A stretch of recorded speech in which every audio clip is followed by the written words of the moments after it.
Hare Nama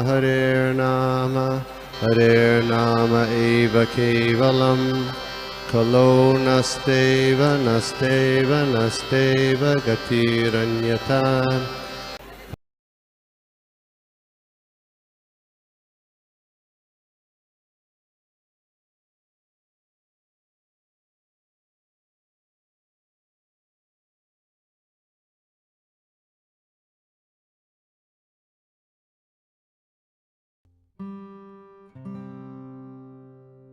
ओम नमो भगवते वासुदेवाय। ओम नमो भगवते वासुदेवाय। ओम नमो भगवते वासुदेवाय। नारायणं नमस्कृत्यं नरं चैव नरोत्तमं देवीं सरस्वतीं व्यासं ततो जयमुदीरयेत्। नमस्काराय सुभद्रेषु नित्यं भागवत सेवया भगवते उत्तम श्लोके भक्तिर्भवति नैष्टिकी। हरे कृष्ण। तो सबसे पहले तो मैं इस ग्रेस गोपी मनोहर प्रभु जी और भक्ति सिद्धांत प्रभु जी का मैं आभार व्यक्त करता हूँ कि जिनकी कृपा से मुझे आज ये सेवा का मौका मिला। योग्यता न होने के बावजूद भी तो मैं उन लोगों का आभारी हूँ। और आज का जो श्लोक है 3.22-35, अया तया मास्यासन यामा स्वांतल यापनः शृण्वतो ध्यायतो विष्णु पूर्वतो ब्रुवतः कथा।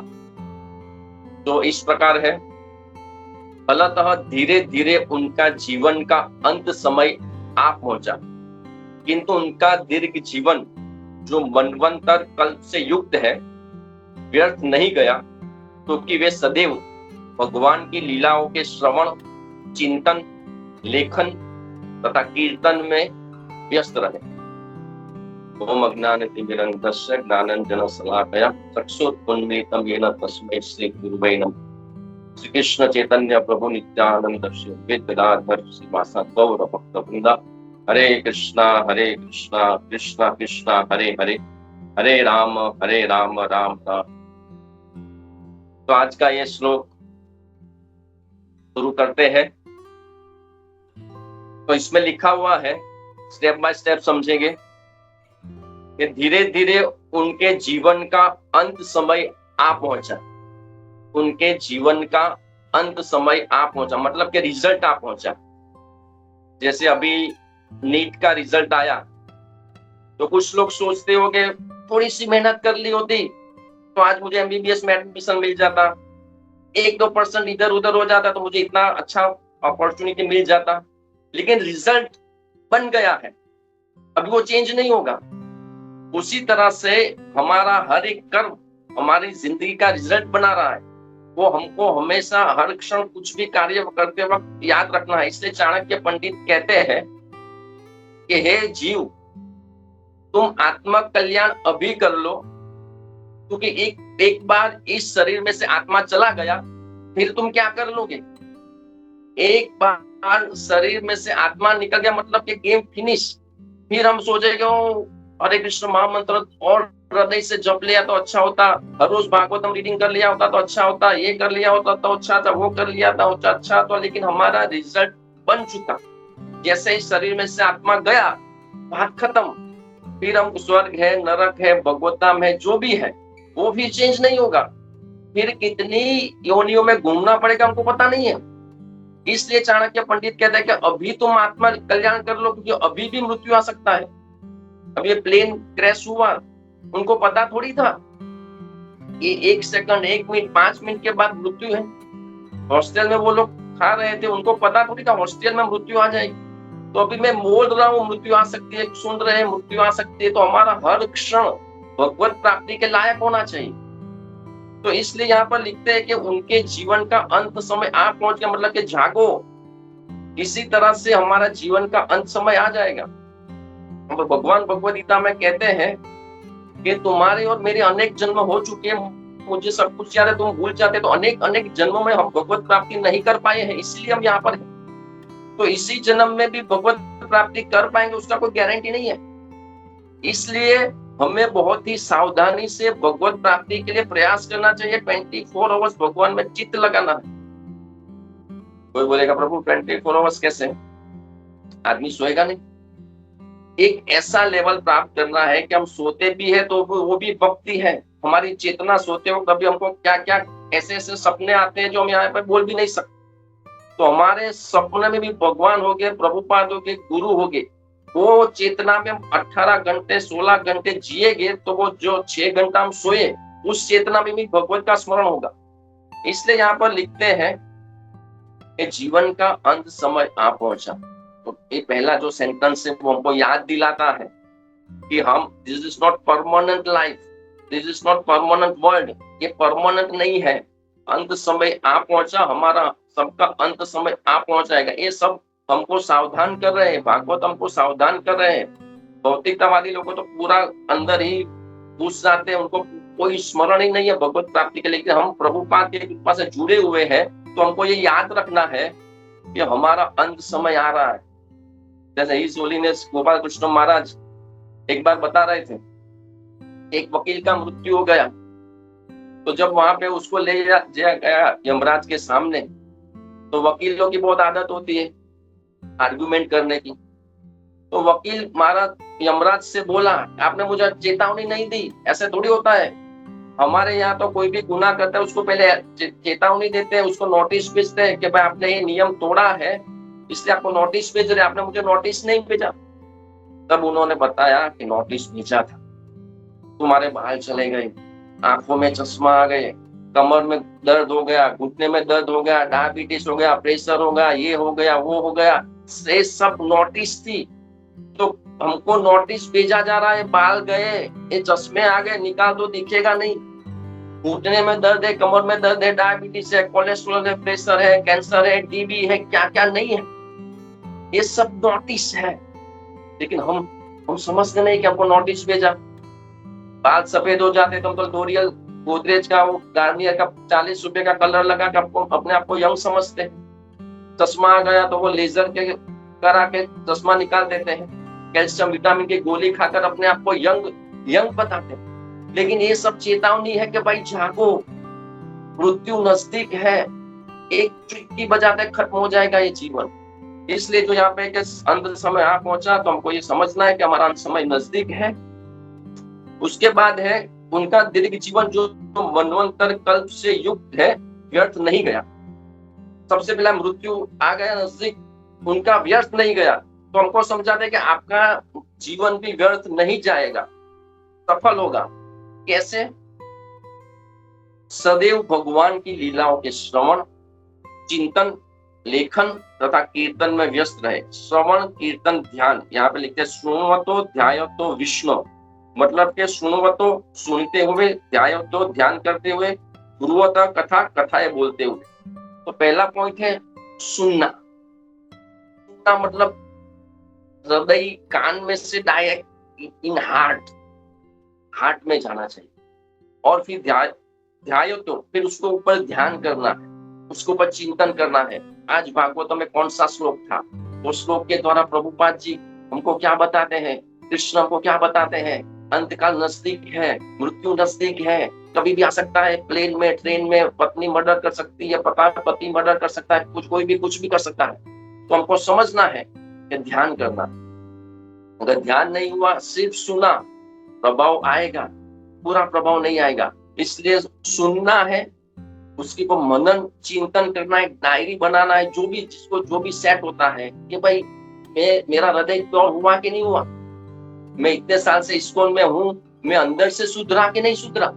400 रुपए की धोती, 200-300 का कुर्ता, ये 10 रुपए का तिलक, ये 40 रुपए की कंठी, बहुत ही आसान है वैष्णव का बाह्य परिधान धारण करना। हृदय से वैष्णव बनना बहुत ही कठिन है, बहुत कठिन है। ये जब हम ध्यान तो करते हैं ना, तब वो पोजीशन आता। ध्यान तो मैं अपने आप को सुधारूं, हार्ट प्योरिफिकेशन करूं। ऐसा नहीं कि सिर्फ बाह्य। कई बार हम देखते हैं कि बाह्य दृष्टिकोण से बहुत ही अच्छे हो सकते हैं, लेकिन घर में वो पत्नी को मारते हैं, माँ बाप को गाली देते हैं। एक वैष्णव, लेकिन बाह्य घर में कौन देखने आया? कोई नहीं देखने आया। तो मैं पत्नी को मार सकता हूँ, माँ बाप को गाली दे सकता हूँ, माँ बाप की केयर नहीं रखूंगा, माँ बाप को ऐसे भी बोलूंगा। बाहर कोई हरे कृष्णा, और घर में तो हार मतलब वैष्णव मतलब वो 24 आवर्स 24 कृष्ण चेतना में है। तो इसलिए जैसे गोल्ड होता है, गोल्ड होता है, उसका इतना भाव क्यों? 10 ग्राम लाख रुपया, इतना 10 ग्राम का लाख रुपया, क्योंकि अंदर भी गोल्ड है, बाहर भी गोल्ड, इसलिए उसका इतना भाव है। नकली गोल्ड होगा, बगसरा होगा, खाली ऊपर से कलर होगा, उसका भाव नहीं होगा। तो भाव तब बढ़ता है किसी का जब वो अंदर भी सेम है, बाहर भी सेम, अंदर भी वैष्णव है, बाहर भी वैष्णव है, अंदर भी शुद्ध है, बाहर भी शुद्ध है, अंदर भी चिंतन कर रहा है, बाहर भी चिंतन कर रहा है, अंदर से भी वो कामी नहीं है, क्रोधी नहीं है, बाहर से भी नहीं। ऐसे पूरा वो अंदर से भी गोल्ड होगा, बाहर से भी गोल्ड होगा, तब उसका वैल्यू बढ़ेगा, तब उसको भगवत प्राप्ति होगी। सिर्फ बाह्य गोल्ड का कलर करने से गोल्ड का भाव कभी भी नहीं कहीं आता नहीं। इसलिए हमें मेन जो है ना वो अंदर की बात ही है। सूक्ष्म शरीर, मन मना भव मद भक्तम मध्याजिमाम नम, सदैव मेरा चिंतन करो, मेरे भक्त बनो, मेरी पूजा करो, मुझे नमस्कार करो। ये पूरा स्पिरिचुअलिटी अंदर की बात, क्योंकि स्थूल शरीर कहीं भी हो सकता है। हमारे कर्म बंधन के आधार पर कोई कारखाना में 16 घंटा भी काम करना पड़ता है, किसी को मेडिकल में, किसी को ऑफिस में, स्कूल में, ट्यूशन में, रसोई में, कोई कहीं भी कोई भी हालत में हो सकता है। वो हमारे पूर्व कर्म के आधार पर है। लेकिन ये कहाँ पे लगाना ना, वो कृष्ण गुरु कृपा से हम वो कर सकते हैं, मन मना कर सकते हैं। रसोई बनाते हुए, ऑफिस जाते हुए, बाइक चलाते हुए, गाड़ी चलाते हुए, स्कूल जाते हुए, ट्यूशन जाते हुए, मन मना भव मद भक्त करना है, कृष्ण का स्मरण करना, इसने ध्यान तो करना है, सुनना है, ध्यान करना है, फिर पूर्वत कथा, फिर कथा बोलना। ये कोई भी व्यक्ति कथा बोलता है, कोई भी प्रवचन बोलता है, तो पूरा वो 1 घंटे का वर्ड टू वर्ड वो तैयार नहीं करता है। वो उसके ध्यान तो वो ध्यान करता है, उसको मनन है, उसको चिंतन है, उसने उसका अनुभव किया है, तब वो बोल पाता है। ये एक्सपीरियंस का सवाल है कि हाँ ये चिकन दुखालय है, मुझे दुख मिला, मुझे ये मिला, वो सब उसको अनुभव से वो आदमी ग्रेट बनता है। विराट कोहली है, धोनी है, जो भी है, वो इतने साल क्रिकेट में टिके रहे, उसको अपने आप को इम्प्रूव किया, तब उसका इतना नाम है। तो हरे कृष्ण में हम 1 साल से हो या 10 साल से या 20 साल से, हम अपने आप को कितना इम्प्रूव कर रहे हैं, हर रोज अपने आप को कितना काम कर रहे हैं, कितना प्रैक्टिस कर रहे हैं, खास करके अंदर से सुधारने का। किसी के साथ भी खराब व्यवहार हुआ, वो चाहे अननोन व्यक्ति हो या नॉन व्यक्ति हो, तरह हृदय में लाइट होनी चाहिए, वो अंदर कृष्णा है, वो परमात्मा का अंश है, मैंने उसके साथ खराब व्यवहार किया, प्रभु क्षमा कर दो। अगर वो सामने है तो उसको माफी मांग सकते हैं, सामने नहीं है तो हृदय से माफी मांग सकते, प्रभु मैं सुधारने का प्रयास कर रहा हूँ, गलती से क्रोध हो गया। तो ऐसे एक चेतना में, एक जागृति में रहना है। जैसे हम व्हीकल चलाते कैसी जागृति होती है, ध्यान नहीं होता, तुरंत ब्रेक लग जाती है, तुरंत वो रेड सिग्नल स्टॉप हो जाते हैं। तो उसी तरह से मगज में सिग्नल मिलना चाहिए, ओ इसको मैंने गाली बोला, ओ इस स्त्री को मैंने खराब नजर से देखा, तुरंत, भले ही हम तुरंत अमल में ना ला पाए, शुरुआत होती है अलर्टनेस। हमें अलर्ट, कामुकता से नहीं देखना, क्रोध नहीं करना है, काम क्रोध लोभ इससे बचना है। तो उस तरह से एक सुधार की शुरुआत होगी। ये पूरा भागवतम हमको शुद्ध बनाने के लिए, कृष्ण प्राप्ति के लिए है। तो ये जो 3 पॉइंट है बहुत ही इंपॉर्टेंट है। सुनना है, उसके ऊपर ध्यान तो करना है, और उसके ऊपर गुरुवत्ता कथा, फिर विश्व को हम समझा सकते हैं, विश्व को कृष्ण भजन पिला सकते हैं। ये तीनों 3 स्टेप बहुत ही इंपॉर्टेंट है। ध्यान तो इधर लिखा है ध्यान तो विष्णु, और एक श्लोक वो भी है ध्यान तो विषयान। ध्यान तो विष्णु कर रहे हैं या ध्यान तो विषयान कर रहे हैं, ये बहुत इंपॉर्टेंट है। अगर ध्यान तो विष्णु करेंगे हमारा हृदय शुद्ध हो गएगा, और ध्यान तो विषयान, विश्व पे ध्यान करेंगे हम गिरे। इसलिए हमें मेहनत करना है। कृष्ण भावना मृत में प्रगति गुरु की कृपा से, कृष्ण की कृपा से होती है, वो तो सही बात, लेकिन हमारे प्रयास देखकर वो कृपा आती है। ऐसे बैठे बैठे पड़े पड़े रहने से कृपा नहीं आती है। हमको बहुत ही मेहनत करना पड़ेगा। अभी नीट में इतने 687 पे आई थिंक सबसे हाईएस्ट है, उसको जाकर पूछिए हम इतनी मेहनत की होगी तब जाकर 687 आया। तो भगवत प्राप्ति ये सब अनर्थ निवृत्ति से होगी। तो इसलिए एग्जाम्पल के तौर पर एक आदमी था, बहुत ही गरीब था। तो उसने सोचा भाई ये क्या गरीबी में जीने का, ऐसे ही कोई काम धंधा नहीं था। वो एक जगह पे नौकरी पे लग गया। तो नौकरी पे लग गया तो उसने कहा नौकरी पे लगूंगा, पैसा मिलेगा, थोड़ा अच्छा स्थिति होगा, आराम से जिएंगे। वो नौकरी पे तो लग गया, पूरा आलसी था, आलसी। उसको काम करने में कोई इंटरेस्ट नहीं था, सिर्फ पैसे में इंटरेस्ट था। वो जब काम पे जाता था आलसी था, उसका सेठ बोलता तो ठीक है करता, नहीं करता, ऐसा 1 साल 2 साल 5 साल उसका जो पगार था सेम 5,000 तो 5,000 सबका पगार बढ़ रहा था, उसका पगार बढ़ा ही नहीं रहा। तो वो गया सेठ के पास, बॉस के पास, बॉस ये क्या है, 5 साल से मैं इधर काम कर रहा हूँ, हर रोज आता हूँ, आप मेरी पगार क्यों नहीं बढ़ाते हो? तो बॉस ने वो जो जवाब दिया वो हम सबको लागू पड़ता है, वो हम सबके हार्ट को पूरा निचोड़ के रख देगा। बॉस ने बोला काम सुधारो, पगार अपने आप सुधर जाएगी। काम अच्छा करो, पगार अच्छी मिलेगी। सिंपल। उसको इतना मालूम नहीं था। हम कहीं भी प्रवचन देने जाते हैं, कहीं भी बोलते हैं कि भाई जीवन का लक्ष्य क्या है, कोई बोलेगा वैकुंठ, कोई बोलेगा गोलोक, कोई बोलेगा कृष्ण प्रेम, कोई बोलेगा भगवत प्राप्ति। अच्छा, मंगला आरती कौन करता है हर रोज? तो हाथ नीचे हो जाते हैं। हर रोज 1 घंटा भागवतम कौन पढ़ता है? तो हाथ नीचे हो जाते हैं। 4 नियमों का पालन कौन करता है? हाथ नीचे हो जाए। हर रोज 16 माला ध्यान पूरा कौन करता है? तो हाथ नीचे हो जाते हैं। तो हमको चाहिए तो बड़ा बड़ा, हमारा लक्ष्य कृष्ण प्रेम, राधा कृष्ण के चरण कमल, गोलोक, वैकुंठ भी नहीं, गोलोक जाना, इतना बड़ा बड़ा लक्ष्य लेकर हम चलते हैं। मेहनत, मेहनत क्या है? मेहनत ये छोटी मोटी मेहनत नहीं चलेगी। नीट में भी छोटी मोटी मेहनत नहीं करते। नीट वालों को जाके पूछते, उसने सोशल मीडिया बंद कर दिया होगा, मोबाइल में टाइम वेस्ट नहीं करता होगा पूरा। जैसे मेरा बेटा ही 11th में है, तो एक अच्छी से स्कूल में एडमिशन लिया अभी 2 महीने पहले ही। तो मैं वहां पे मिलने गया, तो मैंने वो प्रिंसिपल को पूछा कि सर शादी वादी कुछ आए तो पहले से आपको देना पड़ेगा, कुछ फोन वोन करना पड़ेगा, कुछ एप्लीकेशन देना पड़ेगा कि हम 3-4 दिन शादी में जा रहे हैं। तो सर ने बोला भूल जाओ, 11, 11, 12 स्थान में भूल जाओ शादी बात। आपको जाना तो पति पत्नी दोनों चले जाना, बच्चे को मत लेना।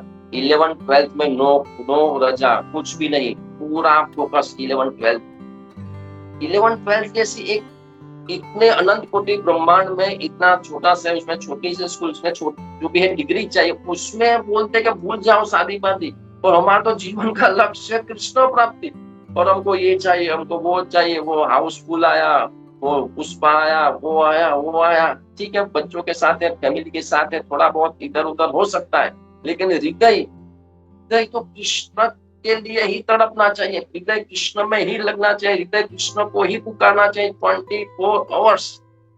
कोई छुट्टी नहीं, कोई रजा नहीं, तब जाकर कृष्ण प्रेम की प्राप्ति के तरफ हमारा कदम बढ़ेगा। अभी तो जैसे वो सागर होता है, सागर के बाहर बच्चे खेलते रहते हैं, उसको मोती पता ही नहीं कि उसको मोती क्या है। तो सागर के बाहर रेत बनाते हैं, मकान बनाते हैं, वो पानी आता है, बह जाता है, बस खत्म। वहां पे छप छपा छप करते, वही उसको लगता है बस यही आनंद है, यही असली खजाना है। लेकिन सागर में से खजाना चाहिए तो उसके अंदर जाना पड़ेगा और वो तपस्या सहन करनी पड़ेगी, तब उसमें से मोती मिलेगा। तो अभी तो हम कृष्ण भावना रूप में हम छप छपा छप कर रहे हैं, उसके अंदर जाएंगे, पूरा 24 आवर्स कृष्णा कॉन्शियसनेस में रहेंगे, तब जाकर वो मोती मिलेगा। हरिदास ठाकुर को 22 बाजार में कोड़े से मार रहे थे, फिर भी वो प्रार्थना कर रहे थे, प्रभु इसको माफ कर देना, मेरी गलती होगी, मैंने कुछ अपराध किया होगा, इनको माफ कर दो ना। वो उनको 22 बाजार में मार रहे थे, फिर भी उनके हृदय में से प्रार्थना निकलती थी। और हमारा कोई व्यक्ति कुछ भी खराब करे, गाली निकलती है, बस भगवान इसको सबक सिखाना, इसको दूसरी बार पता पड़े कि वैष्णव अपराध क्या होता है, मेरे साथ ऐसा किया, मेरे साथ ऐसा किया, और उनको मार रहे हैं, फिर भी प्रार्थना निकलती। ये है कृष्ण भावनामृत का लेवल। हम अभी हालांकि मैं बहुत दूर हूँ, आप लोग तो बहुत ही महान भक्त है कि जो कोरोना से अभी तक भागवतम कंटिन्यू रखा है। तो इसलिए उस आदमी की तरह अगर हमको अच्छा पगार चाहिए तो हमें बहुत ही अच्छी तरह से काम करना पड़ेगा। और दूसरा जो यहाँ पर पॉइंट है वो है पर्पट में, तुरंत का तैयार भोजन अत्यंत स्वादिष्ट होता है, किंतु यदि उसे 3-4 घंटे बाद खाया जाए तो वासी और स्वाधीन हो जाता है। अतः जब तक जीवन में ताजगी है तब तक भौतिक सुख है, किंतु जीवन के अंत समय प्रत्येक वस्तु नीरस, व्यर्थ तथा कष्टकारक लगती है। यहाँ पे प्रभुपाद जी लिखते हैं कि भोजन जब ताजा होता है तब वो स्वादिष्ट लगता है। उसी तरह से ये जो भोग है ना, जब तक यंग है, उम्र है, तब तक वो स्वादिष्ट लगेगा। ये भौतिकतावादी लोगों का यहाँ पर पहले लिखते हैं, और फिर भक्त का जीवन कैसा होता है वो दोनों फर्क बताते हैं। तो हमको भौतिकतावादी में से भक्त की तरफ पूरा कन्वर्ट हो जाना, क्योंकि भोग जो यहाँ पे लिखते हैं कि जब ताजा होता है, जब कोई व्यक्ति 15 से 40 पिसता है, तब तक उसको भोग का आनंद है कि वो पूरा नीरस हो जाएगा। उसको लगा अभी भोग की बहुत इच्छा है, लेकिन वो भोग कर नहीं पाएगा। मेरे मेडिकल पे 60 साल के, 70 साल के, 80 साल के ऐसे ऐसे बूढ़े आते हैं जो गोलियां खाकर भोग करने का प्रयास करते हैं, क्योंकि उसको प्रैक्टिस ही नहीं है, उसको भक्ति क्या वो मालूम नहीं है, इंद्रिय संयम क्या है वो मालूम नहीं है। तो 80 साल में भी इंद्रिया हमको रजा नहीं देगी, हमको छुट्टी नहीं देगी। हालांकि इंद्रियों का वो सक्षमता नहीं होता है, लेकिन मन तो सक्षम है, अनंत जन्मों से मन सक्षम है।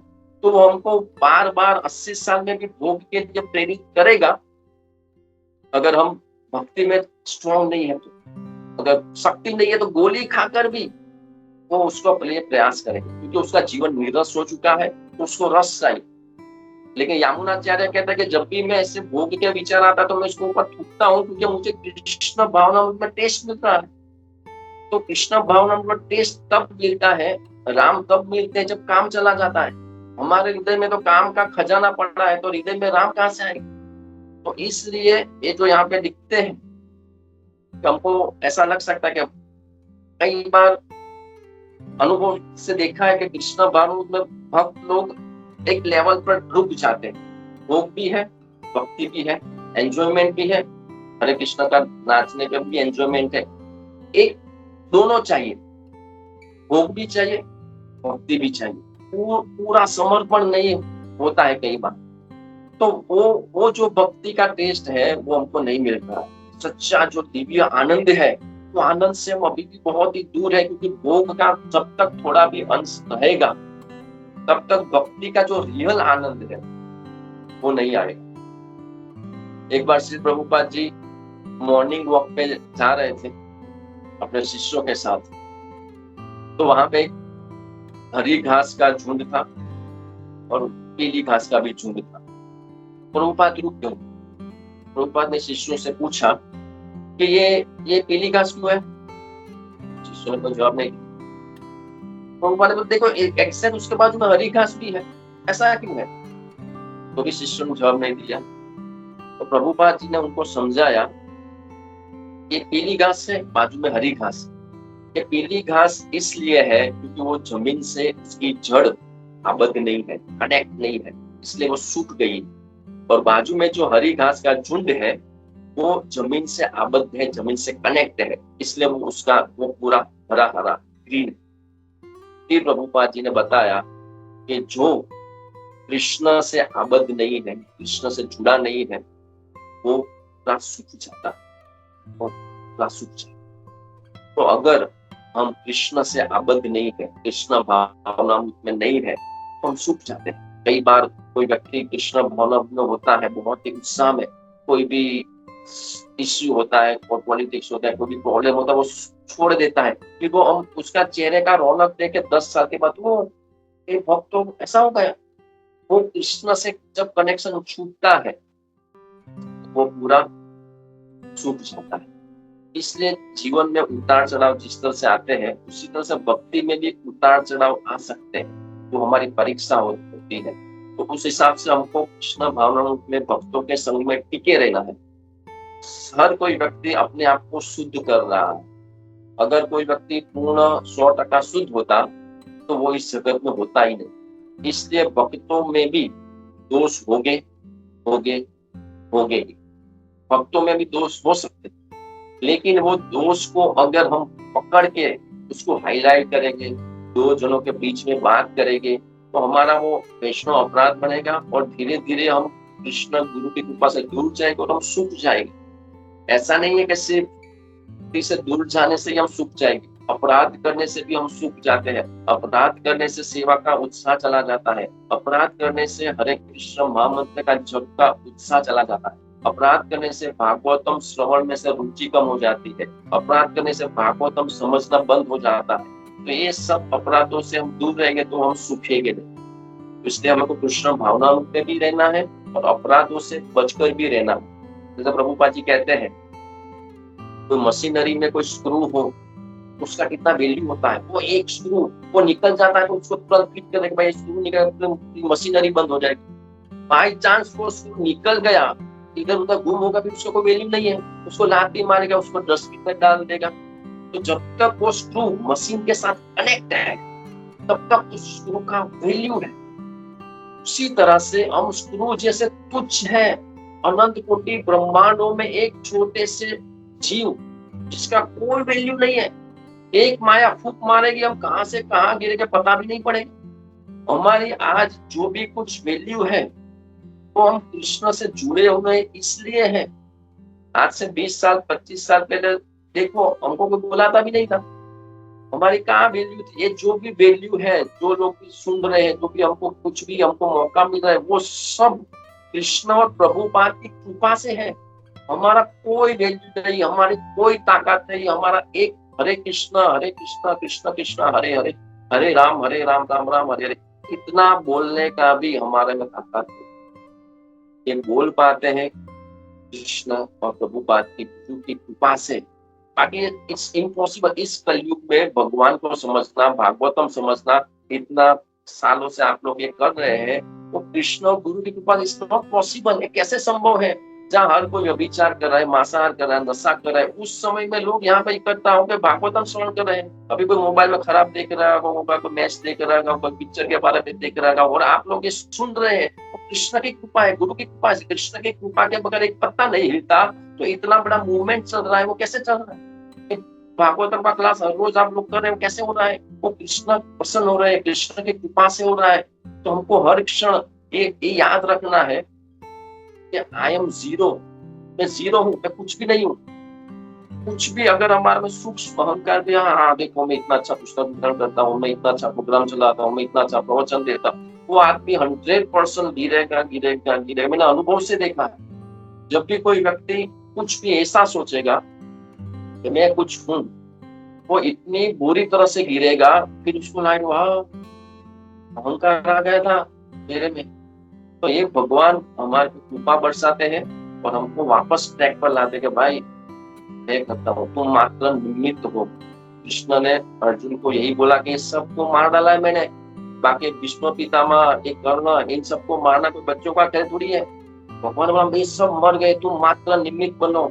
इसी तरह से ये प्रचार हो चुका है, ये भक्त बन चुका है, वो भक्त बन चुका है, उसके पास भगवद गीता पहुंच गई, वो भागवतम पहुंच गया, उसकी दीक्षा हो गई है, वो सब कुछ हो चुका है। हमको सिर्फ चैतन्य महाप्रभु प्रभुपाद जी हमको निमित्त बना रहा है। वो हमको हर क्षण दिमाग में हम रखेंगे कि भाई मैं निमित्त मात्र हूँ। कई बार होता है ये मेरा भक्त है वो वहां क्यों चला गया, ये मेरा भक्त है वो मेरे गुरु से दीक्षा ले। This is not good. भाई सब हर एक भक्त प्रभुपाद जी का, हर एक भक्त कहीं भी किसी से भी कोई भी गुरु से दीक्षा ले, प्रभुपाद के सभी शिष्य महान है, कोई फर्क नहीं। प्रभुपाद के सभी शिष्य बहुत ही जोरदार है, प्रभुपाद से एक तरह से अभिन्न कह सकते हैं। प्रभुपाद के सभी शिष्य इतने महान है, इतने मुक्त है, भगवत धाम सबको भगवत धाम ले जाने के लिए आए। तो ये हमको डिफ्रेंशिएट नहीं करना है। कोई भी कहीं भी जाए वो सिर्फ प्रभुपाद से जुड़ा रहे, भगवद गीता से जुड़ा रहे, भागवतम से जुड़ा रहे, हरे कृष्ण महामंत्र से जुड़ा रहे। वो कहीं से भी दीक्षा ले, वो कहीं से भी भक्ति करे। वो जरूरी है कि वो इसको मूवमेंट में टिका रहे। बाकी कोई ग्रुप अलग नहीं है, कोई गुरु अलग नहीं। हम सब, प्रभुपाद ने एक ऐसा घर बनाया है जिसमें पूरा विश्व रह सकता है। तो प्रभुपाद जी का घर है, उसमें हम सब है।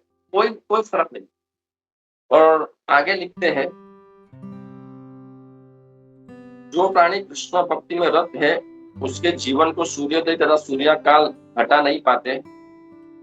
स्वयं मनु का जीवन कुछ काल बाद नीरस इसलिए नहीं हुआ क्योंकि वे निरंतर भगवान विष्णु का जप तथा ध्यान करते रहे। अगर हम भगवान का ध्यान, भगवान का जप, भगवान की भक्ति करना छोड़ देंगे, जीवन 100% नीरस हो। जब तक जवानी है ना, ये जवानी है दीवानी, तब तक तो इतना पता नहीं पड़ेगा। 50 साल, 55 साल, 60 साल, अगर इस अवस्था तक हम पूरे ब्रह्मचर्य में स्थित नहीं हुए, हमने इंद्रियों को वश में नहीं किया, वही भोग में पड़े रहे, 50-60 साल के बाद इतना जीवन नीरस हो जाएगा कि आदमी सुसाइड कर लेते। कई जगह पे देखते हैं अपार्टमेंट के नीचे वयस्क लोग, बूढ़े लोग बस बैठे रहते हैं पूरा दिन, कोई काम धंधा नहीं, पूरा नीरस जीवन। लेकिन जो व्यक्ति कृष्ण भावनामृत में होगा ना, उसके लिए 50-60 साल मतलब आशीर्वाद और अलग आशीर्वाद, क्योंकि वो बच्चों की जवाबदारी से मुक्त हो चुका है, पढ़ा लिखा लिया, शादी कर ली। अब वो अगर 50-60 साल की उम्र में वो पूरा ब्रह्मचर्य में अगर स्थित हो गया, वो अगर कृष्ण भाव में स्ट्रॉन्ग बन गया, प्रभुपाद जी ने तो 70 साल की उम्र में जो किया, हालांकि हम वो नहीं कर सकते, लेकिन एक छोटा सा अंश भी अगर हम कर पाए तो हमारा जन्म सार्थक। तो ये प्रैक्टिस अभी से करनी है। जैसे हम हाईवे पर ड्राइविंग करते हैं, फुल स्पीड में 100-150 की स्पीड पे जा रहे हैं, हालांकि हाई गाड़ियों की तुरंत ब्रेक लग जाती है, लेकिन मेरे जैसी जो गाड़ी है वो पहले से मैं दूर से देखता हूँ तो तुरंत ब्रेक यहाँ से लगाना धीरे धीरे शुरू कर, तब जाके वहां पे स्टॉप अच्छी तरह से हो जाए तुरंत। और अगर गाड़ी में अच्छी सिस्टम नहीं है, बहुत ही स्पीड में जा रहा है, तुरंत ब्रेक मारेगा तो मुझसे भी जाएगी। उसी तरह से ये जो इंद्रियों के आवेग है, उसके ऊपर संयम लाना बहुत ही जरूरी है। वो भक्ति से एक तरह से अभिन्न है। इसलिए भगवद गीता की शुरुआत में भगवान बार बार यही कहते हैं, इंद्रियों का संयम, उसी तरह से बुद्धि स्ट्रॉन्ग बनेगी। तो इंद्रियों का संयम अभी से जब व्यक्ति करेगा तो ये ऊपर चढ़ेगा, गिरेगा, गिरेगा, ऊपर चढ़ेगा, बार बार गिरेगा, बार बार खड़ा होगा। इस तरह से धीरे धीरे धीरे धीरे वो इंद्रियों का राजा बन जाएगा, इंद्रियों को और संयम आएगा। तो इस तरह से अगर हम संयमित जीवन जिएंगे, तो यहाँ पे जो सुनवतो ध्यायतो ध्रुवता कथा करेंगे, तब हमारा जीवन बुढ़ापे में भी नीरस नहीं होगा। और 9 बजे हैं, अभी 5-10 मिनट में पूरा ले लेते हैं। वे महानतम योगी थे क्योंकि अपना समय नष्ट नहीं करते थे। इतना इंपॉर्टेंट, प्रभुपाद जी का एक एक सेंटेंस में इतना पावर। प्रभुपाद जी लिखते हैं वे महानतम योगी थे क्योंकि वो अपना समय नष्ट नहीं करते थे। तो चाणक्य पंडित कहते हैं कि हजारों लाखों करोड़ों मोहर सोना मोहर देने से गया हुआ समय वापस नहीं आता है। तो हम हमारा समय नष्ट नहीं कर रहे हैं, वो हमको खास ध्यान रखना है। और आगे लिखते हैं, जब भी कुछ बोलते तो भगवान के विषय में, और जब भी कुछ सुनते तो भगवान के विषय में, और जब भी ध्यान धरते तो श्री कृष्ण और उनके कार्यकलापों के संबंध में। बोलते भगवान के बारे में, सुनते भगवान के बारे में, ध्यान करते भगवान के बारे में। ध्यान मतलब सिर्फ ऐसे बैठे रहे और पूरा ध्यान कृष्ण में चिंतन, राधा कृष्ण की लीला देख रहे, वो लेवल तो हमारा आई थिंक नहीं है। तो ध्यान मतलब कृष्ण के सराउंडिंग जो भी है, कैसे पुस्तक विस्तरण करूं, कैसे प्रवचन दूं, कैसे प्रचार करूं, कैसे मैं अपनी इंद्रियों को संयम में करूं, कैसे हर रोज 1 घंटे का भागवतम पढूं, मेरे में क्या अनर्थ है, कैसे अनर्थ निवृत्ति करूं, वो सब ध्यायो तो विष्णु आधार, वो सब विष्णु के सराउंडिंग है। कैसे आत्मा को शुद्ध करूं, कैसे मन को शुद्ध करूं, कैसे बुद्धि को शुद्ध करूं, वो सब के ऊपर हाईलाइट करेंगे, फोकस करेंगे, तो वो सब कुछ इसी में आ गया। कृष्ण के बारे में सुनना, कृष्ण के बारे में बोलना, कृष्ण के बारे में ध्यान रखना। तो लास्ट में है, उनकी आयु कितनी थी? 43,20,000 वर्षों के तुल्य है। इस तरह 71 युग मनु की आयु थी। इतना बड़ा मनु का आयुष्य, उसके सामने हमारा तो क्या कितना है। हम हर रोज सुबह उठते हैं जल्दी, तो जनरली सभी के बाथरूम में थोड़ी जीवात होती है, वो रात को ही जन्म लेती है, संतान उत्पत्ति के तो सुबह तक तो सूर्य प्रकाश आते मर जाती है, उसको लगता है उसने उसका पूरा जीवन जी लिया। उसी तरह ये सब के सामने हमारा आयुष्य एक मच्छर, एक कीट जैसा। कोई बड़ा आयुष्य, हमको लगता है जीवन बहुत लंबा है, 100 साल, 80 साल, ये वो, लेकिन ऐसे चुटकियों में खत्म हो जाए। जैसे प्रभुपाद जी कहते हैं कि एक आदमी था, इसको दूसरे आदमी ने बताया, दूसरे दोस्त ने बताया कि कभी गन्ना खाया, गन्ना बहुत ही स्वादिष्ट होता है। तो वो बाहर से आया, तो उसको क्या होता है गन्ना? उसने बोला बांस होता है ना, बांस वैसा ही होता है। अच्छा, तो उसने वो गन्ने की मधुरता देखने के लिए उसने सब, उसको पता नहीं था गन्ना क्या होता है, उसने सब बांस तोड़े, बांस को चबाना शुरू कर। उसको कहाँ से मधुरता मिलेगी? प्रभुपाद जी लिखते हैं वैसे ही एक पूरा जगत बांस को चबाने में लगा है, एक ऐसे भौतिक सुख की तलाश में जिसमें सुख है ही नहीं। सुख है तो क्षणिक। प्रभुपाद जी जैसे जैसे लिखते हैं कि अभी बारिश है, उसमें बिजली कैसे चमकती, वैसे चमकी गई, वैसे ये इंद्रिय सुख है, मिला गया, मिला और मिला मिला तुरंत चला गया, ऐसे इतना तुच्छ है। प्रभुपाद जी ने कहा कि जो शाश्वत सुख है, भक्ति का सुख है, वो कैसा है? सूर्य के समान, सूर्य जैसा सुख। तो हमको वो बिजली के सुख में नहीं पड़ना है, हमको सूर्य के समान सुख, परमानेंट सुख में जाना है। तो इसलिए आज का श्लोक यही था कि धीरे धीरे उनके जीवन का अंत समय आ पहुंचा। उनका दीर्घ जीवन जो मनवंतर कल्प से युक्त है, व्यर्थ नहीं गया, क्योंकि वे सदैव भगवान की लीलाओं के श्रवण, चिंतन, लेखन तथा कीर्तन में व्यस्त है। तो हमें भले ही हमारा जो भी काम है वो हमको करना है, लेकिन हमें इन सब में व्यस्त रहना है। हालांकि आप लोग रहते हैं। तो यहाँ पे समय 9:05 हुआ है, तो यहाँ पे मैं विराम देता हूँ, और कुछ भी गलती हो तो क्षमा कीजिएगा। मैंने प्रयास किया इस श्लोक को समझाने का, लेकिन मेरी योग्यता नहीं है कि मैं अच्छी तरह से समझ पाऊँ। तो यहाँ पे मैं विराम देता हूँ। हरे कृष्ण।